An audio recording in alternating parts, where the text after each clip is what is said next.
Over halvdelen af kvinderne oplever partnervold på et eller andet tidspunkt i deres liv. Så der er tale om et meget stort problem. Alligevel så taler vi allerhelst ikke for meget om det. Velkommen til Prolapar.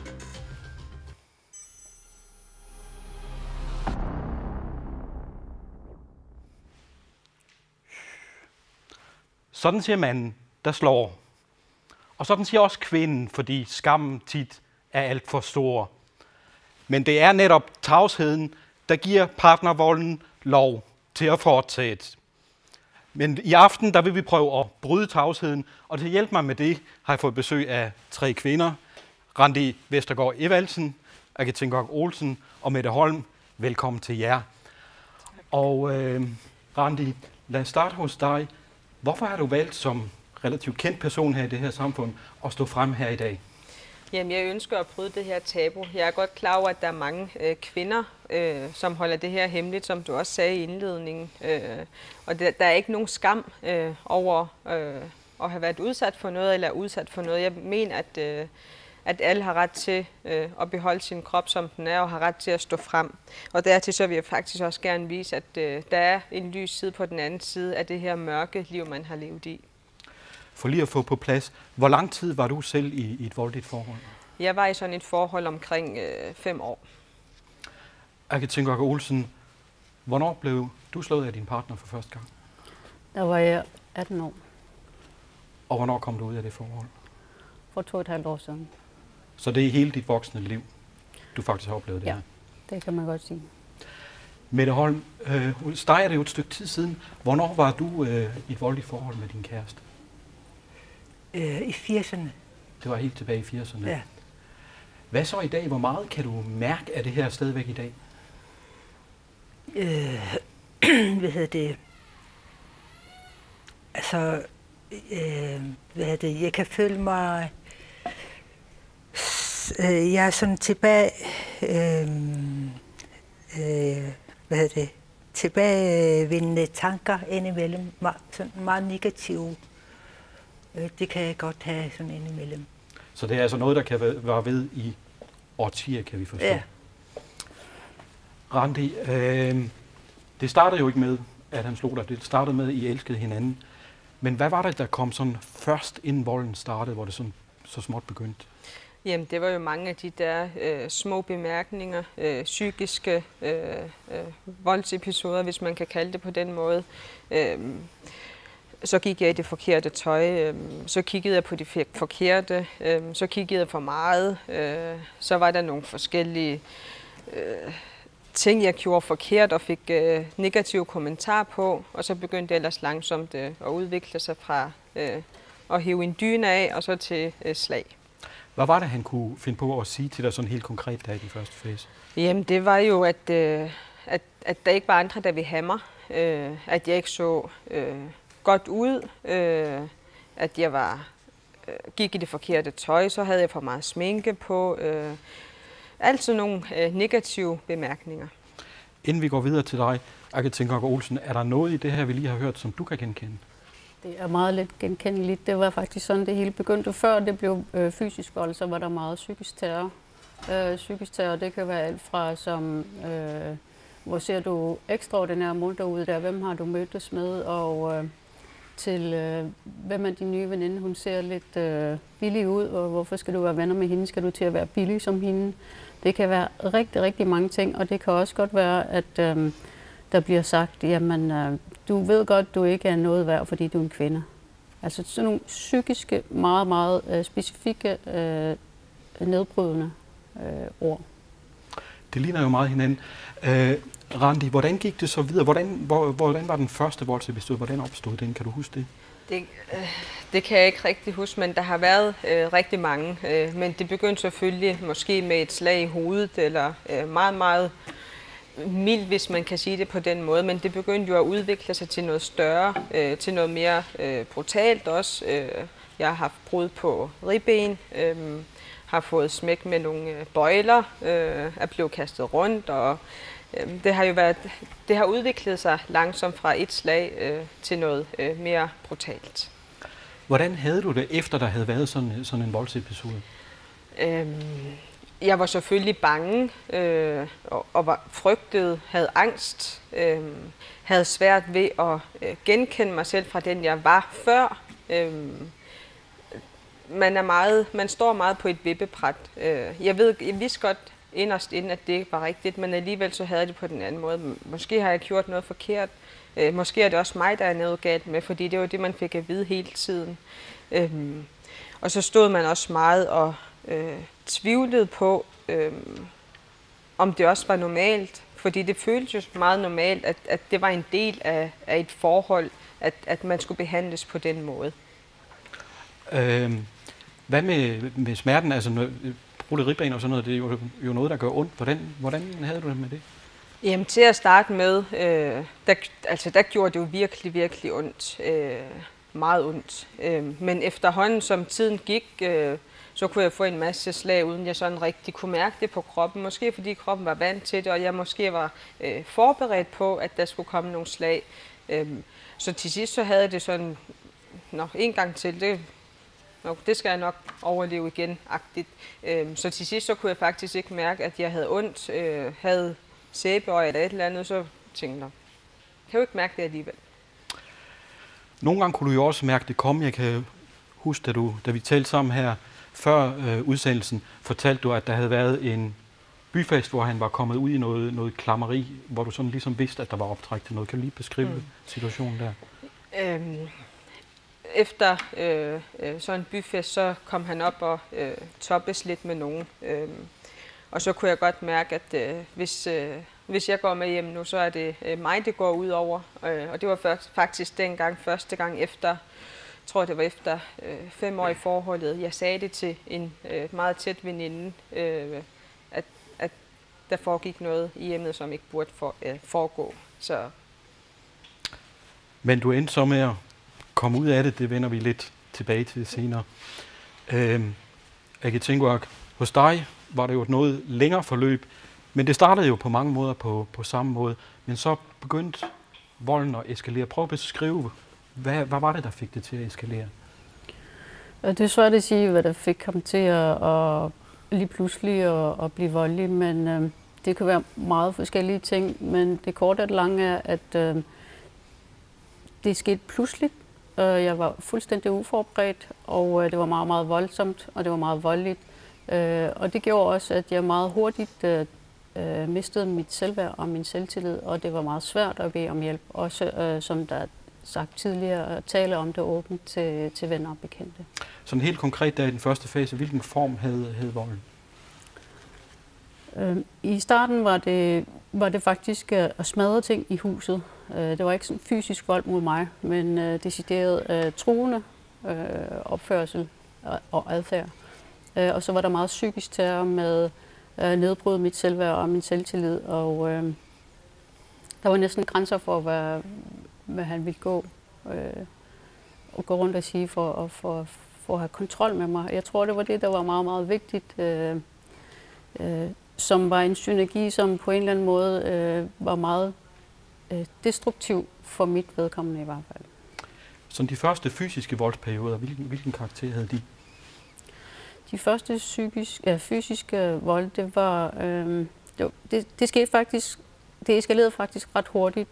Nogle af de ting, som i starten skete, var at smide rundt med mig, og sparke til mig, hive mig i håret, og smide ting efter mig. For lige at få et billede af, hvad partnervold egentlig handler om, prøv at beskrive en af de værste episoder sådan i den sidste ende. Hvad var det, der skete der? Jamen, han forsøgte at kvæle mig, så jeg næsten besvimede. Og så trak han mig ned ad trapperne, og så hævde han mig i håret, så der var hårtotter over det hele. Og så begyndte han at sparke til mig kraftigt. Og så stod han over for mig og spyttede mig i ansigtet og råbte og skreg og var virkelig, virkelig vred. Vi går over til nogle af vores eksperter, vi har fået i studiet. Viggo Johansen fra politiet. Den her voldsomhed, vi hørte om her til sidst, hvor almindeligt er det i forhold til det, I ser? Vi ser det rent faktisk også ofte. Jeg kan genkende det, de rent faktisk siger, at det starter med nogle ting, hvor det bliver grovere og grovere og grovere. Det kan rent faktisk afstedkomme også, at vi har nogle sager, hvor der er nogle knoglebrud, både i ansigtet, men også på kroppen forskellige steder. Men vi ser også, at alvorligheden kan være så kraftig, at der begås drab. Drab i Grønland begås inden for husets 4 vægge, primært i Grønland. Så jeg kan sagtens genkende de her kvinders udsagn i den anledning. Så partnervold, det er ikke bare noget med en på siden af hovedet, det er langt, langt mere alvorligt? Det kan være ret alvorligt, ja. Lars Husted, kan du prøve at beskrive, du er psykolog, skulle jeg lige sige, hvad er det, der sker i et forhold, når vi går fra kærlighed over sådan den her med at sige nogle ting til kvinden, og så til den her meget voldsomme vold, vi hørte her til sidst. Kan du prøve at beskrive, hvad det er, der foregår? Jo, hvordan kan man kort beskrive et forhold? Der er mange ting i et forhold. Jeg synes, der er altid en startperiode i et forhold, hvor tingene er lidt nemmere, hvor forelskelsen er der, og der går måske et halvt år, hvor tingene kører godt. Men på et eller andet tidspunkt, så bliver vi alle sammen vrede over et eller andet. Det sker for os alle sammen. Vi bliver alle sammen fyldt op. Det kan være en dårlig dag på arbejde. Det kan være, der er et eller andet, der nærer og gør ondt et eller andet sted. Og på et eller andet tidspunkt, så havner man i en konflikt. Og der er nogle folk, når de havner i konflikt, der er grænserne anderledes end for andre. Forhåbentlig, når man kan mærke, når man bliver vred, så kan man forhåbentlig sige det. Nu sker det, nu skal jeg til at passe på, nu skal jeg passe på grænserne, at jeg ikke eksploderer på en eller anden måde. Men nogle folk lærer måske ikke helt gennem opvæksten. Måske de har set noget voldsomt selv, så den stopper måske ikke der. Den går endnu længere og bliver endnu aggressiv på en eller anden måde og går over i vold. Ja. Hvordan er dynamikken mellem de to parter, når volden bliver mere og mere ekstrem, grænserne bliver rykket mere og mere ekstremt ud? Jamen, hvordan er dynamikken? Det er svært, for der er mange ting i det. Der er jo noget, der er blevet bygget op over noget tid. Det kan være, at man har fået en familie sammen, der er noget kærlighed. Men der er også de her perioder, hvor det virkelig er skræmmende at være i det her forhold. Så det er jo... Jeg synes, hvis man kan prøve at beskrive, hvordan det er at være i et sådan forhold, så er man altid klar. Man er altid klar på, at der sker et eller andet på et eller andet tidspunkt. Man venter, og man lever med den her parathed, eller angst, eller uro, på at der sker et eller andet på et eller andet tidspunkt. Og det er en ubehagelig tilstand at være i, og det tager meget energi fra folk at være i den tilstand. Man prøver hele tiden at prøve at slappe tingene af og få dæmpet tingene, så det ikke sker et eller andet på en eller anden måde. Så dynamikken er vel frygt, man lever i. Karen Marie Nathansen, du er også psykolog. Kan du prøve at supplere lidt med, hvordan er udviklingen fra det her meget milde og så til nærmest drabsforsøg? Ja, nu var Lars inde på, at det starter selvfølgelig med forelskelse, og man bliver forelsket og glad, og lige pludselig er det nogle andre udmeldinger, der kommer fra manden eller kæresten, og så begynder bare den her destruktive ved tilgang til kærlighed, hvor det går ind og bliver vold, og psykisk vold og fysisk vold, og det eskalerer bare derudad. Men hvorfor er det bliver værre og værre? Kan du prøve Men at et eller andet sted, så var vi også inde på, at manden måske har mindreværdskomplekser, man har ikke tillid til nogen, og frygten styrer, frygten for, at kvinden forsvinder fra en, og nu har man endelig fundet en, man forelsker sig i, og så den der har kontrol over tingene. Det er den, der styrer manden. Ja, fordi vi hører jo næsten enslydende her, det der med, at hvad er det for noget tøj, du går i, hvad er det, du laver, hvem er det, du taler med. Hvorfor er den der kontrol så vigtigt for de her mænd?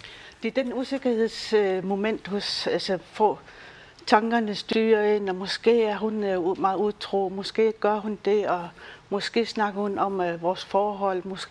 Den der hemmeligholdelse af det der voldelige forhold, man lever i. Viggo Johansen, når I møder dem, så er det jo typisk i de ekstreme situationer. Hvad er det, kvinderne fortæller til jer om, hvordan det er kommet så vidt? Den skal lige her igen. Hvad er det, kvinderne siger til jer om, hvordan det er kommet til de her ekstreme voldsepisoder, hvor I så bliver indblandet? Ja.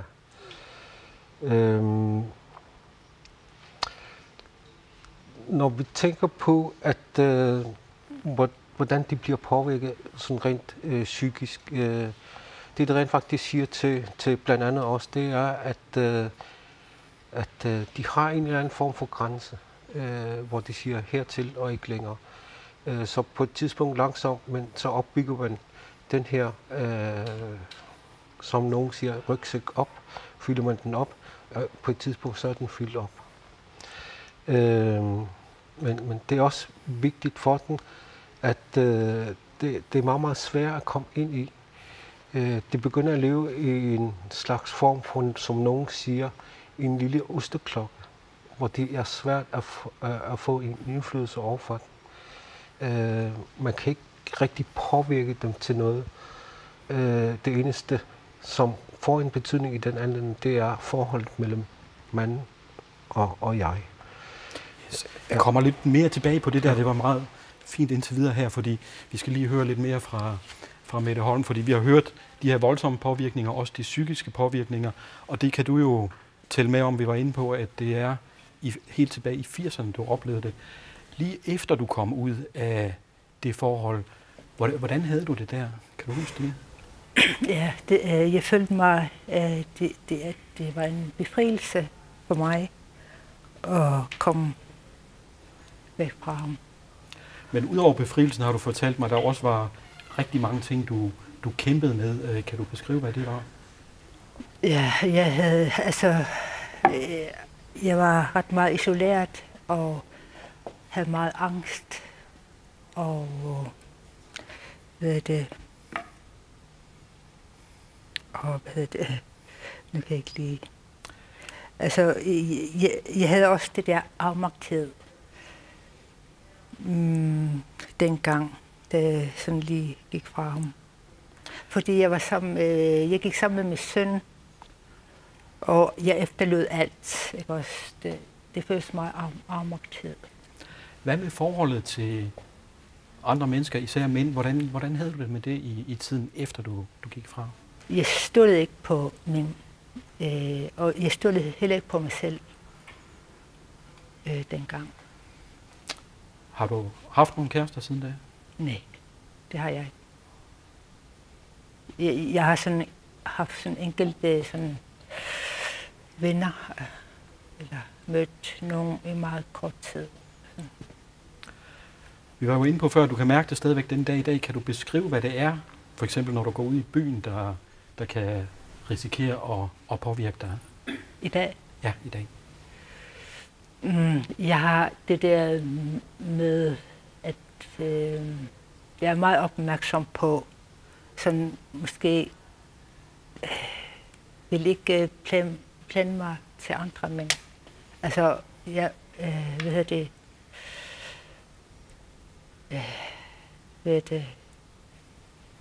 prøver at se, hvordan mennesket er, ikke også? Prøver at føle, om det er en voldelig eller ikke voldelig person. Sådan.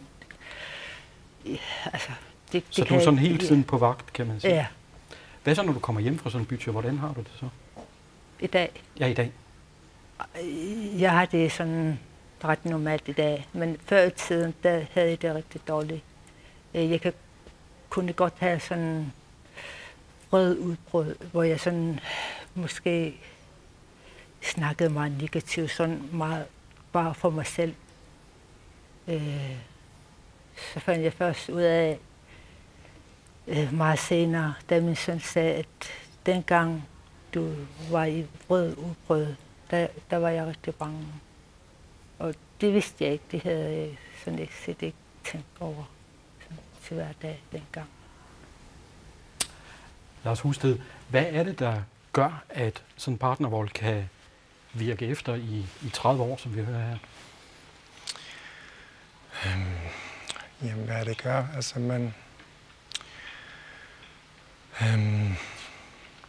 Altså, hvorfor finder man ikke en anden på et eller andet tidspunkt? Jamen, der er forskellige ting i det. Jeg tror, man vil gerne beskytte ens børn af en god del af det. Man vil gerne sørge for, at de får det godt på en eller anden måde. Og man vil gerne beskytte sig selv. Man vil ikke være i noget, hvor man skal være bange hele tiden. Man vil bare gerne have lidt ro derhjemme. Så det er klart, så fravælger man det, der kunne bringe noget uro i hjemmet. Så jeg synes, det er meget logisk, hvis man har været ude for en voldsom partner, at man kan beslutte til sidst bare at fravælge det. I hvert fald også så længe man har børn. Fordi man har i hvert fald ikke lyst til at inkludere dem endnu mere i noget, der kunne være voldsomt. Man kan også have det dårligt med sig selv, fordi ens børn skulle have set på et eller andet, som var voldsomt. Og det gider man måske ikke at komme ud i igen. Så jeg tænker, det er meget logisk, at man fravælger et partnerskab, hvis man er ude for voldsomme hændelser. Ja, Randi, hos dig er det jo ikke helt så lang tid siden, men det der med, at det virker efter, hvordan var det hos dig? Jamen, der gik jo lang tid, før jeg sådan kom til mig selv igen, som den jeg var før. Det krævede en masse arbejde med mig selv, en masse erkendelser, og det krævede også meget mod, og det er gået ud over familien, ikke på den dårlige, på den længere sigt, men jeg havde svært ved at folk faktisk sagde noget til mig, eller pålagde mig noget. Det kunne jeg slet ikke takle op i mit hoved. Måske fordi jeg havde været pålagt det i så mange år.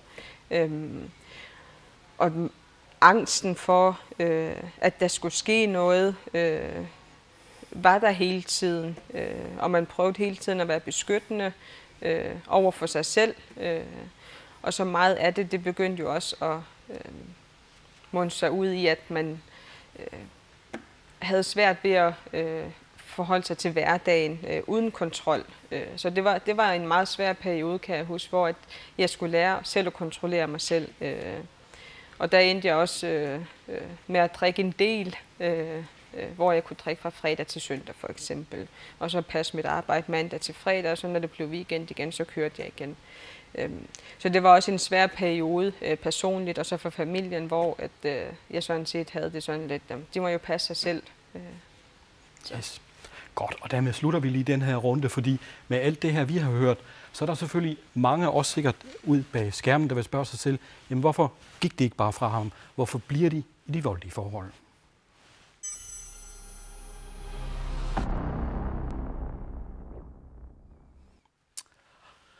Og Mette Holm, kan du huske, det er jo lang tid siden, men kan du huske, på hvilket tidspunkt traf du beslutningen om, at nu bliver jeg altså nødt til at gå? Den første gang, jeg blev slået, der tænkte jeg bagefter, at der må være en grænse på et tidspunkt, hvor jeg tænkte, en dag så vil jeg gerne gå fra. Tog lidt længere tid hos dig, Randi. Hvad var det, der fastholdt dig i 6 år i et forhold, der udviklede sig på den her måde? Jamen, jeg boede jo i Danmark på det tidspunkt, og var igennem en del operationer i Danmark, hvor at jeg var nødsaget til at være i Danmark, sådan, så jeg personligt også kunne få det bedre. Og der gik jo 5 år, før lægerne fik mig fikset, hvis man kan sige det på den måde. Og der kan jeg huske, hvor jeg bare blev opereret i januar måned 2012, kom til kontrol i april 2012, der vågnede og fik at vide, at nu havde de fået det på plads, og der ikke var mere. Så sagde jeg til mig selv, næste gang, så tager jeg hjem. Så det gik jo selvfølgelig et stykke tid, og så den sommer, der var mine forældre og min søster og hendes familie i Danmark, hvor de så skulle afsted, og hvor jeg var ødelagt, og hvor jeg bare sagde, at nu skulle jeg hjem. Så jeg satte mig ind i sofaen og snakkede med ham, og så sagde, at jeg havde forklaret mine forældre, hvad der var sket, og at de skulle hjælpe mig med at komme hjem. Men jeg havde selvfølgelig ikke sagt det til mine forældre, men så kunne jeg føle, at så havde jeg låst ham fast, og på den måde, der brød jeg ud af vores forhold. Men for lige at spole lidt tilbage, hvad var det, der indtil der havde forhindret dig i at bryde ud? Jamen, der er jo mange ting, som der også bliver forklaret her. Det er faktisk meget, altså personligt er det meget svært at erkende, at der er noget galt, fordi på den anden side, så sidder man og tænker, jamen det er jo måske normalt det her, og det er svært at bryde ud af, og det var svært at så fortælle folk, hvad det er, der egentlig sker derhjemme. Og det er meget, meget problematisk, ved jeg også godt, for dem, der sidder i det, og så åbne op om det, og så fortælle om det. Så det var jo en blanding af personlige følelser og afmagt og mangel på selvtillid, at man ikke tog den beslutning tidligere i processen. Agathe Tengvak, 27 år, du må om nogen kunne beskrive, hvad det er, der fastholder en i sådan et forhold. Prøv at forklare os det. Jamen, jeg mistede jo livsknisten. Jeg mistede modet, og jeg mistede mit selvværd og min selvtillid. Og i og med, som det også er blevet nævnt tidligere fra andre, så blev jeg også på en måde afskåret fra omverdenen, fordi jeg ikke måtte tale åbent om det. Det blev forbudt at tale om, hvad det var, der foregik i hjemmets fire vægge. Og så selvfølgelig også, at det var nemmere for ham at kontrollere mig, hvis jeg var i nærheden. Så den her afmagt, som der også er blevet nævnt tidligere, magtesløsheden, jeg gav simpelthen op, må jeg ærligt indrømme. Så det var det, der gjorde. Det værste var at miste mit selvværd og min selvtillid, og så kom afmagten, og så kom den meget farlige periode, hvor jeg mistede livsknisten. Du har jo beskrevet en situation for mig, hvor han troede dig med en kniv. Han fandt bagefter ud af at gemt yderligere 3 knive i køkkenet, og tanken slog ned i dig. Han havde faktisk planlagt at slå mig ihjel. Hvorfor var selv det ikke nok til at få dig til at forlade ham? Så i alle hjørnerne havde han placeret strategisk nogle meget skarpe knive. Jamen igen, det er jo den her magtesløshed, at jeg ikke kunne stille noget op, og jeg kunne ikke bede om hjælp. Og så også, at jeg mistede modet. Jeg blev simpelthen modløs. Jeg vidste ikke hverken fra eller til. Og jeg tror også, at desværre i fleste tilfælde ved voldsudøveren, at det er det, de gerne vil opnå, at man bliver forvirret, man bliver bange, og man magter ikke at gøre hverken til eller fra. Og man kan ikke sige fra, og man kan heller ikke fortælle andre, hvad der foregår, fordi skammen er for stor. Så det har meget at gøre med kontrol, men først og fremmest, fordi jeg mistede modet. Yes, og med os på en Skype-forbindelse har vi nu en, der i hvert fald har set rigtig mange kvinder. Der er desværre udfald på Skype-forbindelsen, så vi skynder os videre her til Helene Hørsbro, hedder du, tror jeg. Hørsbro, undskyld. Du er afdelingsleder på familiecentret her i byen, og dermed også ansvarlig for krisecentret. De kvinder, der kommer hen til jer, hvad siger de om det her med, at det har været så svært at bryde ud af de her forhold?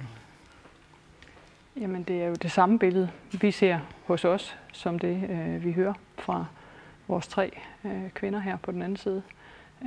At det er den her, der er nogle meget alvorlige psykiske barrierer, fordi at man netop får sit selvværd undermineret. Så man er ikke i stand til at respektere sine egne grænser, og man synes ikke, man er det værd. Og man kan ikke mobilisere den kraft, der skal til for at bryde ud. Og så kan man sige, at ud over de meget væsentlige psykiske barrierer, så er der jo også noget strukturelt. Man kan jo stå i den situation, at man er afhængig. Man er afhængig materielt af den mand, man bor sammen med.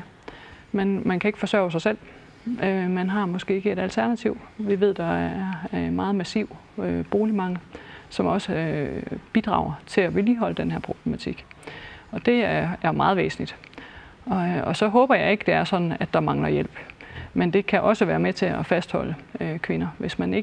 Hvis man ikke i det øjeblik, man mobiliserer det her nærmest overmenneskelige mod og den her handlekraft, har en mulighed, der er tæt på, og som er nem at få fat på, og der er nogle mennesker, der står klar til at hjælpe en, når man mobiliserer modet, så kan det også være med til at holde en fast. Godt, og så skulle vi have Laura Jeremiasen igennem fra Ilulissat. Du er formand for Foreningen af Krisecentre her, Og i din erfaring, hvad er det, der kvinderne siger, når de så endelig har fundet mod til at komme til jer? Hvorfor har de fundet sig i det så længe?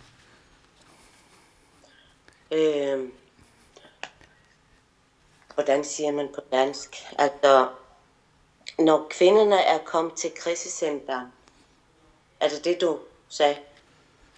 Ja, altså når de er kommet til krisecenteret, hvad siger de så til jer, hvorfor de er blevet i forholdet så længe, som de er blevet?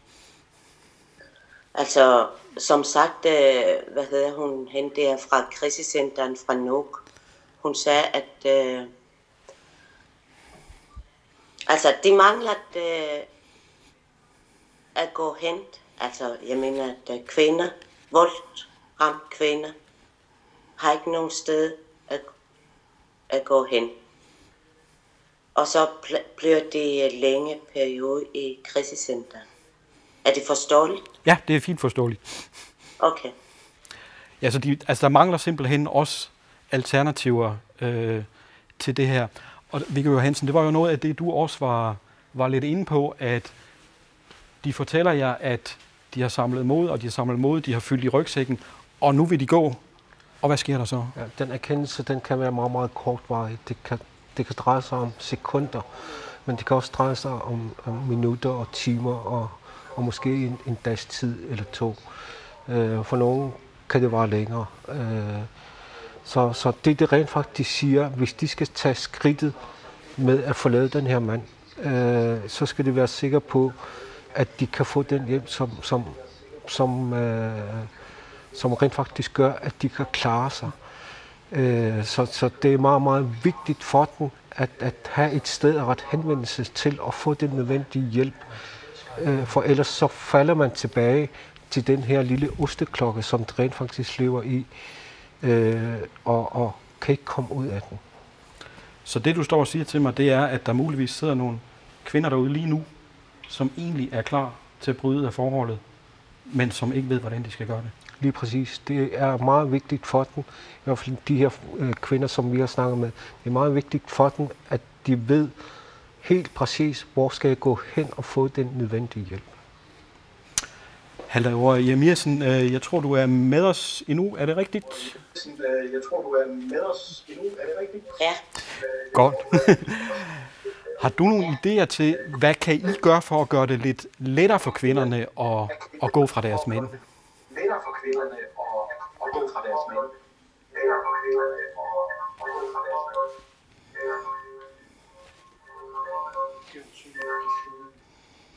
Undskyld, at altså nogle af fjernsyn kan høre på den, og så nogle gange Skype var utydeligt. Okay, så jeg må nødt til at have gentaget den igen. Ja, jeg prøver igen. Hvad kan I gøre for at hjælpe kvinderne ud af sådan et voldeligt forhold på krisecentrene? Selvfølgelig lytter vi til voldramte kvinder, hvad problem det var. Og så efter vi har hørt på hende, så kan vi hjælpe med, hvor kan hun henvende sig til. Enten socialkontor og hjælpe hende. Hvis hun ikke tør alene, så tager vi med hende.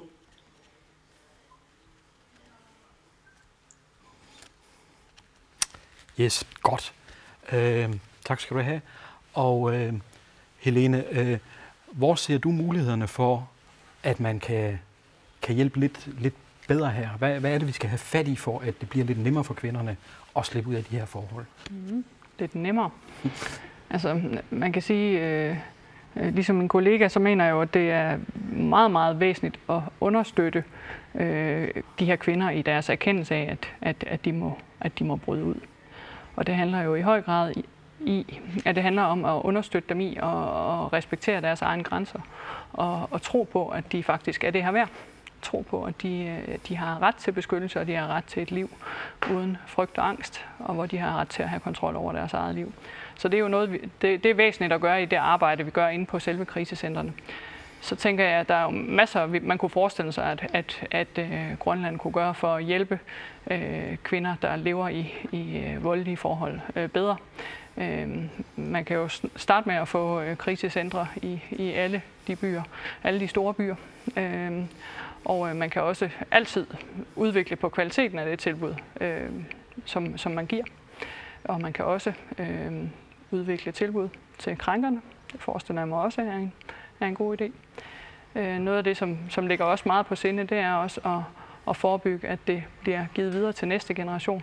Og derfor er det jo for os meget, meget fint at have både familiecenter og krisecenter i et. Fordi vi har mulighed for at lave både forebyggende arbejde, men også en akut hjælp til kvinder og børn. Inden vi slutter den her runde, så lad os slutte på en lidt mere optimistisk tone. Mette, du var lidt inde på det lige før. Det der med sådan det der øjeblik, hvor det går op for dig. Nu er jeg kommet ud af det. Kan du beskrive, hvad der foregik ind i dig der? Ligesom også de andre sagde, det der afmagthed.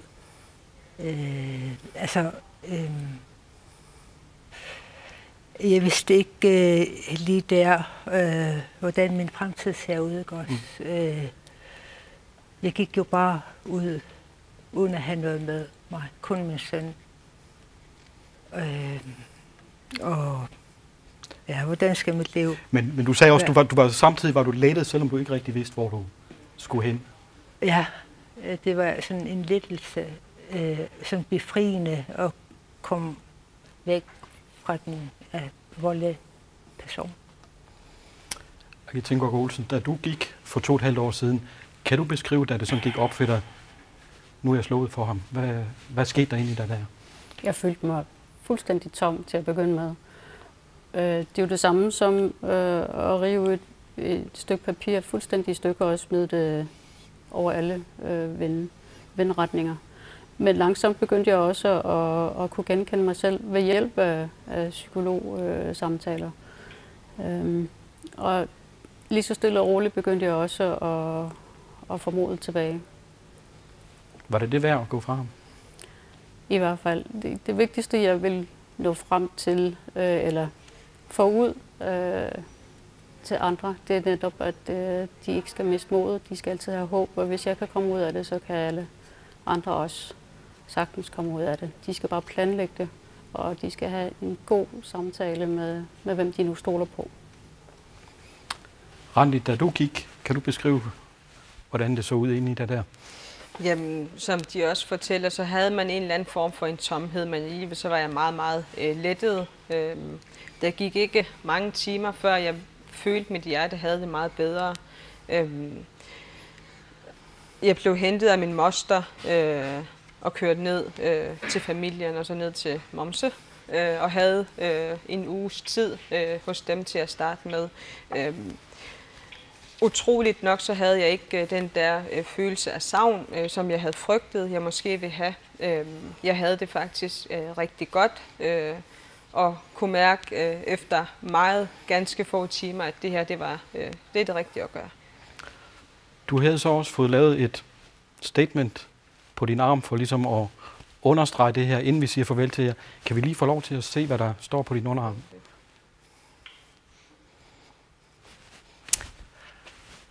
Randi Vestergaard Evaldsen, Agit Olsen, Mette Holm, tak fordi I var med os her i dag. Og så vender vi lige...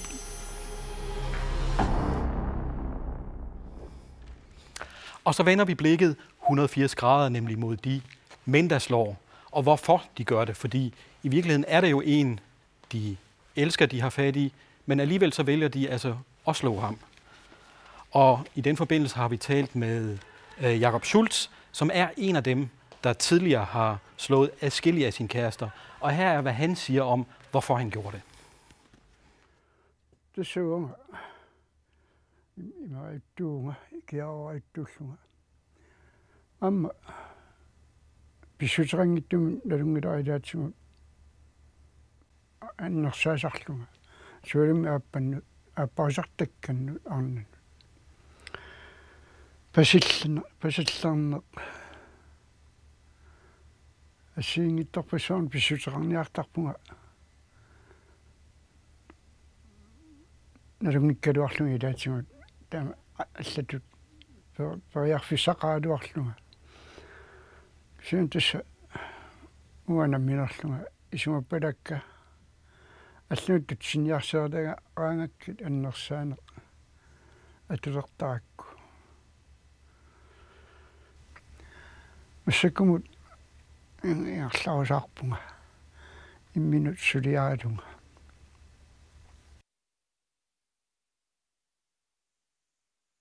Med os på en forbindelse fra Aasiaat skulle vi gerne have Thomas Møller nu. Og Thomas Møller, du har også valgt at dele din historie med os. Du er også en af de mænd, der tidligere har slået din kæreste.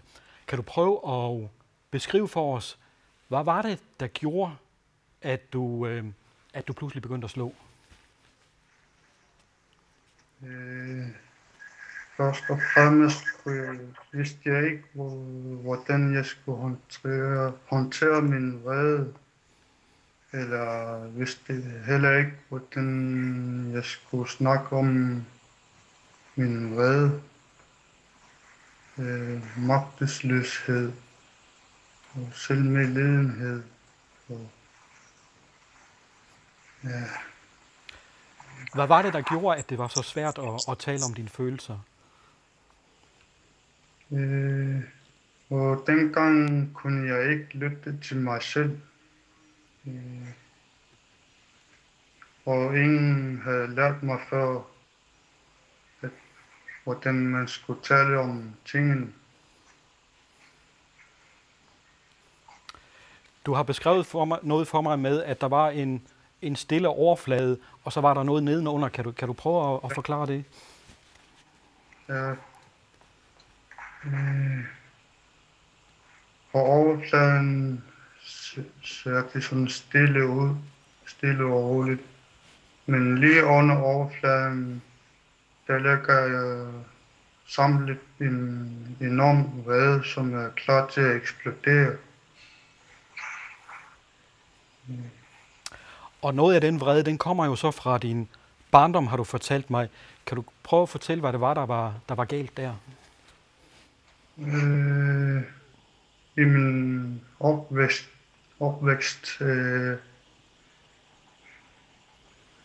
der var fyldt med alkohol og stoffer, så vold i hjemmet.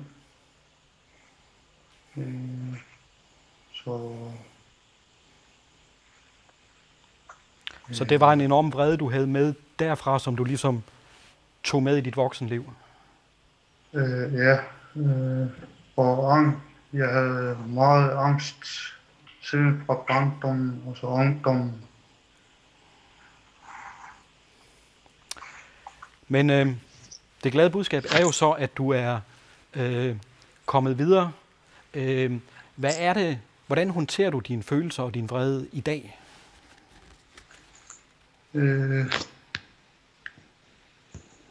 Jeg taler åbent om mine følelser sammen med min kone.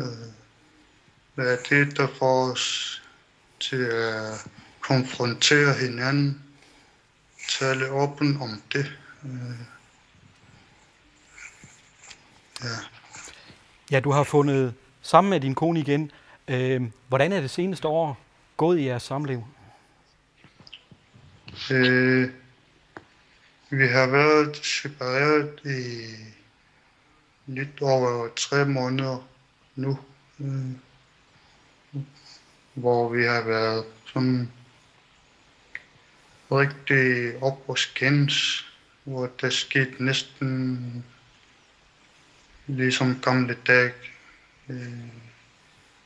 hvor jeg næsten gav hende en lussing. Heldigvis kunne jeg kontrollere mig selv og sætte mine grænser på, så sige, jeg kan ikke det der. Men ja. Hvad så i dag? Hvordan har I det sammen? Det går bedre og bedre, hvor nu vi taler åbent om det hele nu. Følelserne, hvad er det, der får os til at være hvordan skal jeg forklare det? Ja, jamen, jeg tror, vi har forstået, hvad du mener med det, at I kan tale om tingene nu. Du var jo også med i radioen her i morges, og da jeg talte i formiddags, efter det var kommet frem, fortalte du mig lidt om, hvordan din kone reagerede på, at du stod frem i radioen, når du nu står frem her. Hvad var det, hun sagde til dig? Hun fortalte mig, at hun var stolt af mig. Og hun støtter mig igennem det. Thomas Møller, du skal have tusind tak, fordi du delte din historie med os her. Lars Husted, vi hører her, at Thomas i sin barndom også oplevede vold, altså at faren slog hans mor. Hvad betyder det i de her forhold, at man allerede som barn har set, at vold er en del af hverdagen? Jamen, hvad betyder ens miljø? Hvad betyder ens opvækst? Det betyder selvfølgelig rigtig meget, hvad man har oplevet, hvad man har set gennem ens opvækst. Hvis man ser på ens forældre, ens nærmeste være voldelige mod hinanden, så er det også en måde at legitimisere det på. Det bliver en måde at løse konflikter på. Så det er klart, man kommer selv måske til at bruge det som et redskab længere frem i sit liv. Og det kan godt være, at det ikke er så slemt, mens man er ung. Man er forholdsvis ikke særlig stor. Men når man bliver ældre, så kan det blive rigtig voldsomt at bruge de her former for at prøve at få kontrol eller løse konflikter på, ved bare at være den stærkeste fysisk på den måde. Så det er rigtig vigtigt, at unge mennesker og børn lærer redskaber til at håndtere konflikter. Gerne så tidligt som overhovedet muligt. Få folk til at snakke, få børn til at snakke om, hvad deres konflikt er. Også selvom de er små, også selvom de er 2 år gamle. Prøve at lære dem at verbalisere forskellige konflikter. Ja. Hvordan kan man rykke sådan et barn, der har oplevet, at vold, det er bare en normal måde at snakke sammen på derhjemme, og så til at få det overbevist om, som du siger, når vi får fat i dem som små, om at nej, det er ikke normalt, det her? Jamen, det tager jo noget tid, og det tager, at der er nogen, der ved noget om den her type problematikker, og som ved noget om folk generelt. Det gør, man skal måske ind i et forløb med en psykolog. Det kan være, at man skal ind i nogle andre steder, hvor man kan få hjælp til ligesom at forstå, at der er andre måder at løse konflikter på, og lære dem. Og lære at mestre forskellige konfliktløsningsmodeller. Så der er en masse læring, der skal i gang. Og det kan godt være, at det er lidt krævende, når man er i en sen alder, men jeg tænker, det er det værd alligevel. Fordi folk, der løser konflikter på den her måde, de er meget destruktive. De ødelægger også rigtig meget for sig selv i sidste ende. Så det kan godt være, at det tager lidt tid senere hen, men det er en god idé at komme i gang, tænker jeg. Helene Horsbruch, du var tidligere lidt inde på det der med tilbudene til mændene. Hvordan ser det ud med dem her i landet? Jamen, det ser ikke ud, pt. Altså, der er ikke nogen tilbud, der er decideret af målrettede krænkere, så vidt jeg ved. Men jeg ved, der er tanker om det, og det kan være, at ministeren vil fortælle mere om det senere. Så Thomas Møller har været ualmindelig heldig at komme derhen, hvor han er i dag? Ja, altså sådan et tilbud, som kun er for krænkere, det ved jeg ikke, og det kender jeg ikke til. Men jeg ved jo, at vi for eksempel hos os har forskellige familiebehandlingstilbud. Altså man kan jo komme i åben rådgivning i børne- og familiecentret her i Nuuk, og det kan man hver uge, og der kan man også komme og snakke om sine samlivsproblemer af forskellige art. Og vi har også familieudviklingskurser, og det har vi rundt omkring i hele vores kommune, hvor man blandt andet også som voksen menneske kan lære forskellige måder at håndtere konflikter på en konstruktiv måde, så man kan gå hjem og gøre det sammen med sine børn. Hvad skal man gøre som mand, hvis der nu sidder nogen derude og tænker, jeg bliver nødt til at gøre noget ved det her? Hvor skal man henvende sig? Pas. Altså det... Hvis man nu sidder som mand og tænker, jeg vil gerne have hjælp, jamen så, og man sidder her i Nuuk, så må man gerne komme op til os i åben rådgivning. Så skal vi forsøge at hjælpe dem.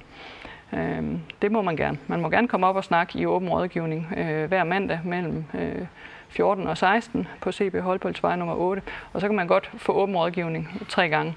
Og hvordan man kommer videre derfra, det ved jeg faktisk ikke på stående fod.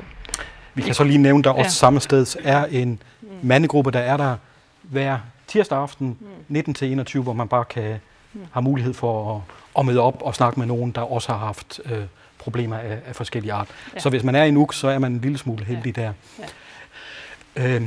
Viggo Hansen, jeg ved, du har også en idé om, at hvis vi skal det her til livs, så skal vi i gang tidligt.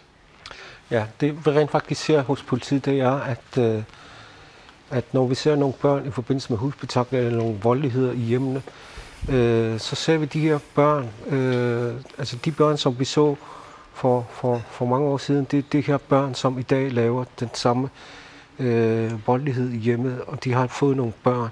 Så det vi rent faktisk ser, det er, at de går rent faktisk i arv. Så vi tror rent faktisk på, at barnets omgivelser har en stor betydning i forhold til, hvad barnet bliver til senere her i løbet af livet. Så vi tror rent faktisk på, at vi skal hele vejen tilbage til barndommen og få rettet op på nogle ting, hvis vi skal bryde den onde cirkel. Og der er noget, I konkret er med i at gøre. Kan du beskrive, hvad det er for noget, for at prøve at fange det meget tidligt, det her? Ja, vi har et projekt kørende lige for øjeblikket, og har kørt det i et stykke tid nu. Det er noget, som vi kalder for samtale i stedet for husbetragtler. Hvor der har været husbetragtler, så tager vi fat i de pågældende personer igen sammen med socialforvaltningerne. Og snakker tingene igen, og at prøve at få dem hjulpet igennem den her krise, som de er i, således at det ikke får noget tilbagefald. Og hvad hedder det? Kan I se nogle virkninger af det her? Vi ser nogle virkninger, vi ser nogle tal, der falder. Vi ser, at husbetragtlerne falder. Vi ser, at der er nogle statistikker, kriminalitetsstatistikker, som også falder. For det, som vi faktisk også ser, det er, at hvad der rent faktisk sker inden for husets 4 vægge, får også en betydning på andre kriminalitetsformer. På indbrud, tyverier, hærværk og sådan nogle ting. Så vi ser nogle statistikker, der begynder at falde nu. Så sådan på den lange bane, så begynder der i hvert fald at tegne sig et billede, men der går jo lidt, inden vi har de her generationer igennem.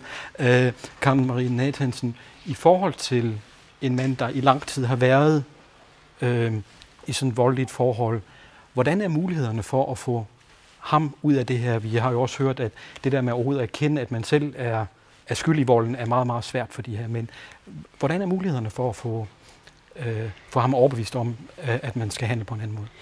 Jeg tror, at mange af tingene, det er den her ensomhed og oplevelsen af at være magtesløs i barndommen, og der sker vold, og, som man ikke har kontrol over, og der er ingen, der italesætter volden i hjemmet, og sådan nogle ting, der gør, at man får det svært, fordi der er ikke nogen, der snakker om det åbent, og erkender, at der sker vold i hjemmet. Så et eller andet sted er den her erkendelse, der skal til for at kunne bede om hjælp udefra. Jeg tror også, mange af tingene, det er, at ens netværk betyder ret meget, og man kan nå dem og sige, nu vil jeg altså gerne ud af det her forhold, fordi det gavner ikke meget som voldsmand. Og dermed har vi et oplæg til næste runde. Lars Husted, Karen Marie Nathansen, Viggo Hansen, Helene Holsbrook. Tak fordi vi var med her hos os i dag. Og skift her, så kan jeg jo fortælle, at vi nu vender blikket mod, hvad det er, det var det her kamera, jeg skulle have fanget. Det gør jeg så lige. Vi vender blikket mod, hvad vi sådan kan gøre for at prøve at komme det her problem lidt mere til livs. Hvordan kan vi få forebygget det her, og hvad kan vi gøre for, at kvinderne nemmere kan komme ud af forholdene? Hvad kan vi gøre for at forebygge, at mændene overhovedet begynder at slå? Og til at hjælpe os med den diskussion, har jeg fået besøg af Martha Lund Olsen, naalakkersuisut for familie- og sociale anliggender, hedder det vist, og 2 repræsentanter fra 8. marts-gruppen, Anna Kleist og Inger Olsvig Brandt. Begynder at knibe lidt med koncentrationen, men det går nok lige. Inger Olsvig Brandt, Hvor mener du sådan umiddelbart, der er nogle punkter, man kan tage fat på for at gøre noget ved det her? Der er rigtig mange punkter, man kan tage fat i, og jeg vil gerne liste en lille liste op, uden at gå i dybden med noget, men så tage det i overskriftsform. Der er i hvert fald brug for forebyggelse. Vi har først og fremmest brug for at kende voldens størrelse, og så også at bryde tavsheden. Vi skal snakke om opdragelse af vores børn, og vi skal se på, at vi alle har en pligt, uanset om vi er privatperson, fagperson eller om vi er politiker. Og vi skal lave undervisning omkring forebyggelse af vold. Vi skal have en henvendelsesmulighed for unge, som står i en situation, hvor de er i gang med et voldeligt forhold. Vi må gerne skabe nogle voldspolitikker på arbejdspladserne. Der er krav om sprogpolitik på arbejdspladserne. Jeg synes også, at voldspolitik er ret vigtigt at have med. Vi skal tænke på ordet husspektakler. Husspektakler er måske et ord, som er med til at normalisere volden. Vi er nødt til at gå ind og se på, at vold er vold, og det er alvorligt, og det er kriminelt. Vi skal styrke krisecentrene. Jeg tillader mig lige at afbryde dig lidt, fordi det er en lang liste, fordi jeg tror, Martha Lund Olsen lige skal have chancen. Hvor vil du tage fat hen som det første for at gøre noget ved de her problemer? Altså, jeg synes, jeg giver meget Inge. Rigtig mange af de ting, altså det er både dels forebyggelse, men også behandling. Fordi forebyggelse for at hindre, at det sker, og så en tidlig indsats, sådan så for eksempel at børn ikke bliver så traumatiseret, og at de får nogle sindfølger, som de har i mange år. Og så behandling til dem, som har nogle følger af det overgreb eller traumer, de har været udsat for. Og som Lars også sagde lige før, det er at snakke og gå i terapi og få det hele bearbejdet, man kan komme over det. Og der synes jeg, vi er kommet et stykke hen end tidligere. Altså politiet har den her samtale i stedet for husspektakler, som vi også sagde, og familiecentrene har mange ting i gang. Vi har sammen med Mælkebøtten og Danner de sidste 2 år har vi afholdt opkvalificering af medarbejdere på krisecentrene sammen med familiecentrene. Så vi har mange ting i gang, og vi har en landsdækkende krisecenter i Qeqertaqsuaq, som vi skal til at have evalueret. Og de har haft mange gode resultater, også fordi vi har været meget heldige med at kan få ansat nogle meget velkvalificerede medarbejdere derovre. Jeg tillader mig lige at afbryde dig lidt her, fordi vi hørte jo samtidig lige før, Anna-Kalup Kleist, at der er kvinder derude, som har taget beslutning, nu går jeg, og vi hørte også, at det er et spørgsmål om måske timer, måske dage, hvor man ligesom skal slå til, og hvor tilbudene ikke er der, hvor de måske ikke kan få en bolig. Hvad siger du til det? Men altså, det er jo klart, at i den situation, når man står i den situation, som i sig selv er rigtig, rigtig hård, altså det at nå til det punkt, og for mange, der også har børn og alting, og nå til det punkt og så sige, selvom at de er totalt afkræftet, og det er virkelig hårdt, og så stå der, hvor skal de så gå hen? Altså i første omgang, så har vi for eksempel Grønlands anden største by, Sisimiut, har ikke noget krisecenter, så hvis du er der, kan du ikke gå nogen sted. Det er jo rigtig dejligt, at vi har de her syv forskellige krisecenter i hele landet, men det er også et stort land, og det er meget forskelligt, hvilke forhold de er under. Så det er selvfølgelig i sig selv det der med, at man ikke har et sted. Hvad gør man egentlig, når det er, man så når til den beslutning? Hvem er det egentlig, man kan henvende sig til? Og det er jo rigtig dejligt med de muligheder, der er, men det er ikke nok, desværre. Men det i sig selv, i forhold til de rammer, nu er Inge og jeg har for eksempel på vegne af 8. marts-gruppen, vi er ikke med i nogen stor forkromet forening eller noget, men vi er engagerede medborgere, som kan se sådan et stort problem. 50%, som I har vist, er kvinder, der har oplevet vold i et parforhold. Det rører os alle sammen, det berører os alle sammen, og det er vigtigt, at vi starter også med os selv, og så siger klart og melder klart ud og siger, at vi tager os ansvar for det, og det er ikke i orden. Det skal vi snakke lidt mere om lidt senere, fordi jeg vil lige godt holde lidt fast i det der med de konkrete tilbud, Martha Lund Olsen. Det med at vi mangler krisecentre. Der er ikke noget i Sisimiut. Jeg kan også fortælle, at vi under forberedelsen til den her debat har fået henvendelser fra en anonym kvinde, der bor et sted, hvor der ikke er noget krisecenter, som siger, jeg er i et voldeligt forhold, jeg frygter for mit liv, jeg ved ikke, hvad jeg skal gøre. Hvad vil du gøre ved de her problemer? Altså, jeg synes, det er jo meget, meget ærgerligt, at kommunerne ikke har krisecenter i alle byer. Og jeg synes også, det er meget beklageligt, at sådan en by som Sisimiut, som Omnikuluk nævner, at deres krisecenter er lukket. Men hvad vil du gøre for at gøre noget ved det? Altså lige nu så er lovgivningen sådan, at krisecenter er kommunalt drevet, altså at de kan få tilskud for os. Men derudover så har vi jo etableret som et forsøg en landsdækkende krisecenter. Og der er venteliste, så vi må også til at evaluere og se, om vi skal til at have nogle andre afdelinger til den. Men lige nu, så er det de kommunale krisecenter, som bliver drevet af frivillige sammen med kommunerne, og vi giver tilskud. Og det er den lovgivning, der er pt. I forhold til det, udover at vi så kan lave nogle landsdækkende krisecenter. Og der, hvor vores indsats også er, det er, at vi gerne vil så, at ligesom her i Nuuk, at der er meget tæt samarbejde mellem krisecentrene og familiecentrene, fordi ofte så er det jo det samme klientel, der taler om, at det er familier i en krise, som har brug for noget hjælp, og som også har brug for noget krisecenterstøtte. Vi har hørt lige før her, da jeg spurgte til tilbudene til mændene, en bemærkning fra en af dem, der står virkelig med problemerne hver dag. Pas.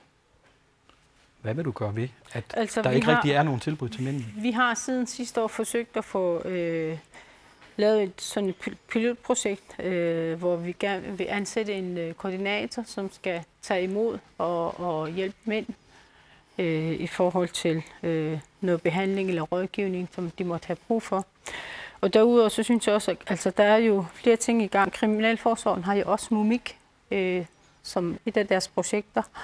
Og derudover så håber jeg inderligt, at mandegrupperne kan få nogle afdelinger op at køre i hele kysten. Og vi planlægger faktisk et seminar sammen med, eller vi støtter mandegrupperne til at lave et landsdækkende seminar i Gernslev til efteråret. Og det håber vi så, at det kan lade sig gøre, og at der så bliver etableret nogle mandegrupper i langt de fleste byer, sådan så mændene også har mulighed for at komme et sted hen, hvor de kan snakke om alt mellem himmel og hvad nu man siger, ikke? Altså, men tror du, det er nok, det du har fat i her? Altså det nej, er jo det er voldsomme problemer, vi står med.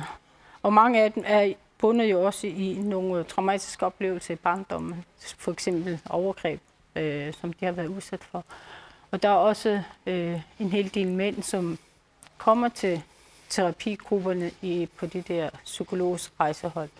Og det er vejen frem. Vi skal tale meget mere om det, og mændene skal også vende sig til at tale meget mere om det, i stedet for at udøve vold, og så snakke om, hvad er det, der gør, at de bliver så aggressive? Hvad er det, der gør, at de mister besindelsen? Fordi det er jo ikke godt, hverken for dem eller deres familie, at de ikke kan styre deres vrede.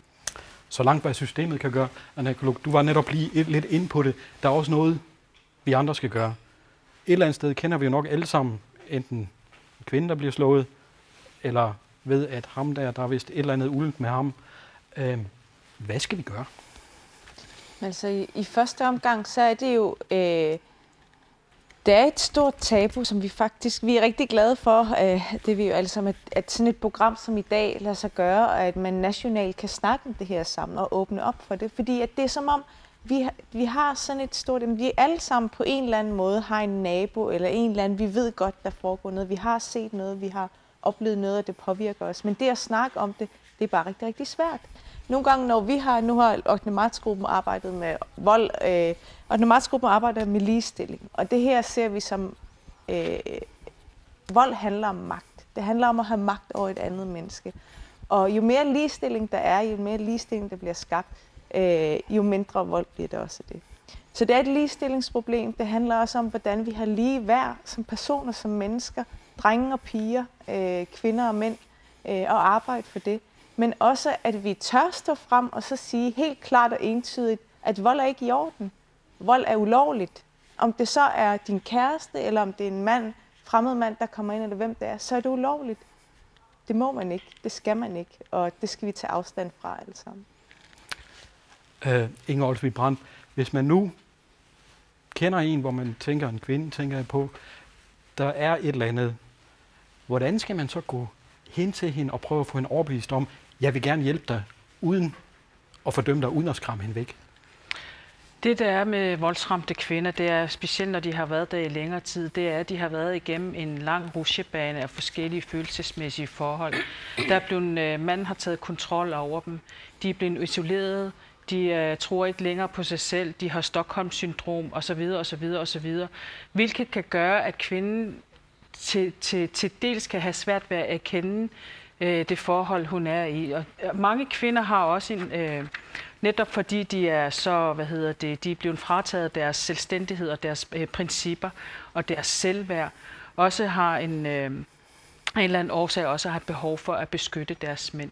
Så det kan være rigtig, rigtig svært bare at sætte sig ned og snakke om det. Men jeg tror generelt ved, at man konstant snakker om volden i samfundet, snakker om, hvor stort et problem det er, og snakker om, at det ikke er normalt, kan være med til at bryde nogle mure ned hos nogle kvinder, som måske står i en meget, meget usikker position. Vi er jo nødt til, uanset hvad, fortsætte med at debattere volden. Vi er nødt til, indtil vi har fundet en løsning, snakke om, hvor farligt det er. Fordi vi har nemlig også sådan internt også snakket om, vi kan jo godt snakke med nogle kvinder, som kan have svært ved at erkende, at de står der, hvor de er, og vi, der står udenfor, kan jo se, at der foregår noget, som ikke skal foregå. Så det er en svær ting, men jeg tror, det, at vi snakker om, at det ikke er normalt, og bliver ved med et talesæt, at vold ikke er normalt, måske kan være med til, at man på et tidspunkt siger, det er rigtigt, det er ikke normalt, det må vi gøre noget ved. Min øresnegl fortæller mig, at vi vil være ved vejs ende, men Martha Lund Olsen, du skal lige have den sidste bemærkning til dem, der er derude, som netop som vi lidt har været inde på, måske vil gøre noget. Hvad er dit bedste råd til, for at vi kan bryde tavsheden? Jamen, det er jo sådan en aften som i aften, men også, jeg tror også, altså for mænd, som krænker, at de også får begyndt at tale sammen om deres problemer. Og i det hele taget også uddannelse, altså det er på en meget bredt plan, vi skal have, vi skal gøre en indsats, ikke, på en meget, altså både fra dem, der er traumatiseret terapi, der er spædbørnsterapi, der er forskellige former for opkvalificeringer, vi skal have startet psykoterapeutuddannelse for familiecentrene, altså der er mange ting i gang, men der er også bedre livskvalitet i det hele taget, arbejdsløshed og alt det, som gør, at ens selvværd kan ligge på et meget lavt plan. Altså det er også et meget spørgsmål om at have et godt livskvalitet, så man ikke har det så dårligt, at man kommer til at krænke andre hele tiden. Ikke? Altså alting spiller ind. Det blev så de sidste ord i aften. Debatten slutter selvfølgelig ikke her, men fortsætter forhåbentlig, så vi kan få gjort noget ved det her. Hvis du nu sidder derude og ønsker flere oplysninger, så er der en hjemmeside, der hedder Bryd Tavsheden GL, som du kan gå ind på, og hvor du kan få nogle flere oplysninger. Vi har også på vores egen hjemmeside, KNR-GL, lagt nogle oplysninger og nogle telefonnummer til blandt andet krisecentre ud, hvor du også kan få nogle flere oplysninger. Og så tillader mig lige en lille personlig bemærkning til sidst. Kære mænd derude, I er ikke rigtige mænd, hvis I vil styre eller kontrollere jeres kvinder. I er rigtige mænd, hvis I kan glædes ved, at de kan fri, uafhængige og selvstændige. Tak for i dag. Tak fordi I kiggede med. Holapar er tilbage den 9. juni.